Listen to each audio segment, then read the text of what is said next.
ನಮಸ್ಕಾರ ಸ್ನೇಹಿತರೆ, ಈಗಾಗಲೇ ಗೊತ್ತಿ ಇರುವ ಹಾಗೆ ಈಗ ಚಳಿಗಾಲ ಪ್ರಾರಂಭ. ಈ ಚಳಿಗಾಲದಲ್ಲಿ ಯಾವ ಪದಾರ್ಥವನ್ನು ನಾವು ಸೇವನೆ ಮಾಡಿದರೆ ಅದು ತುಂಬ ಒಳ್ಳೆಯದು ಅನ್ನುವುದರ ಬಗ್ಗೆ ಒಂದು ಮಾಹಿತಿಯನ್ನು ನಿಮಗೆ ಕೊಡಲು ಇಷ್ಟಪಡುತ್ತಿದ್ದೇನೆ. ಈ ಮಾಹಿತಿಯನ್ನು ನೀವು ತಿಳಿದುಕೊಳ್ಬೇಕಾಗಿದ್ದರೆ ದಯವಿಟ್ಟು ಈ ವಿಡಿಯೋ ಎಲ್ಲಿ ಸ್ಕಿಪ್ ಮಾಡದೆ ಕೊನೆವರೆಗೆ ನೋಡಿ. ಹಾಗಾಗಿದ್ದರೆ ಬನ್ನಿ ಸ್ನೇಹಿತರೆ, ಯಾವುದು ಅಂತ ನೋಡೋಣ. ಪ್ರತಿಯೊಬ್ಬರೂ ಒಣ ದ್ರಾಕ್ಷಿಯನ್ನು ಚಳಿಗಾಲದಲ್ಲಿ ಸೇವಿಸುವುದರಿಂದ ಎಷ್ಟೆಲ್ಲ ಲಾಭಗಳಿವೆ ಅನ್ನೋದು ನಿಮಗೆ ಗೊತ್ತಿರಬೇಕು. ಇದು ನಿಮ್ಮ ಆರೋಗ್ಯದ ಬಗ್ಗೆ ನಿಗಾ ವಹಿಸಿ ವೈದ್ಯರ ಬಳಿ ತೆರಳದಂತೆ ನೋಡಿಕೊಳ್ಳುತ್ತದೆ. ರಾತ್ರಿ ಅಂದರೆ ಒಂದು ಮುಷ್ಟಿ ಒಣ ದ್ರಾಕ್ಷಿಯನ್ನು ನಿಮ್ಮ ಮನೆಯಲ್ಲಿ ನೀರಿನಲ್ಲಿ ನೆನೆಸಿಟ್ಟು ಮುಂಜಾನೆ ಎದ್ದ ತಕ್ಷಣ ಆ ನೀರಿನ ಸಹಿತ ಸೇವಿಸುವುದರಿಂದ ದೇಹ ತೂಕ ಕಡಿಮೆ ಆಗುತ್ತದೆ ಮತ್ತು ಕೊಲೆಸ್ಟ್ರಾಲ್ ಸಮಸ್ಯೆ ಕೂಡ ದೂರವಾಗುತ್ತದೆ. ರಕ್ತ ಶುದ್ಧಿಯಾಗುತ್ತದೆ.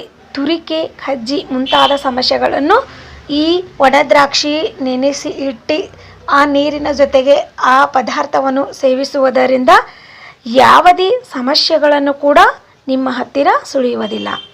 ಇದು ದೇಹದ ಕಲ್ಮಶಗಳನ್ನು ಹೊರಹಾಕುತ್ತದೆ. ಕೂದಲು ಉದ್ದವಾಗಿ ಬೆಳೆಯಲು ನಿಮಗೆ ನೆರವಾಗುತ್ತದೆ. ಕೂದಲು ಉದುರುವಿಕೆ ಸಮಸ್ಯೆಯನ್ನು ಕೂಡ ದೂರ ಮಾಡುತ್ತದೆ ಮತ್ತು ಮೂಳೆಗಳನ್ನು ದೃಢೀಕರಿಸಿ ಹೃದಯ ಸಂಬಂಧಿತ ಕಾಯಿಲೆಗಳನ್ನು ಬರದಂತೆ ನೋಡಿಕೊಳ್ಳುತ್ತದೆ. ರಕ್ತಹೀನತೆಯನ್ನು ಕೂಡ ದೂರ ಮಾಡುತ್ತದೆ. ದೇಹದಲ್ಲಿ ಹಿಮೋಗ್ಲೋಬಿನ್ ಅಂಶವನ್ನು ಹೆಚ್ಚಿಸುತ್ತದೆ.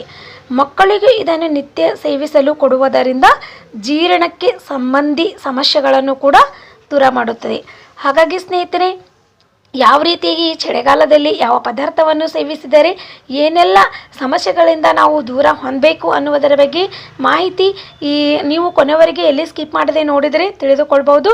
ಹಾಗಾಗಿ ಈ ಮಾಹಿತಿ ನೀವು ಕೊನೆವರೆಗೆ ನೋಡಿರುತ್ತೀರಿ ಅಂತ ನಾನು ಭಾವಿಸಿದ್ದೇನೆ. ಮತ್ತೆ ಮುಂದಿನ ವಿಡಿಯೋದಲ್ಲಿ ನಿಮ್ಮನ್ನು ಭೇಟಿ ಮಾಡುತ್ತೇನೆ. ಅಲ್ಲಿವರೆಗೂ ನನ್ನ ನಮಸ್ಕಾರ.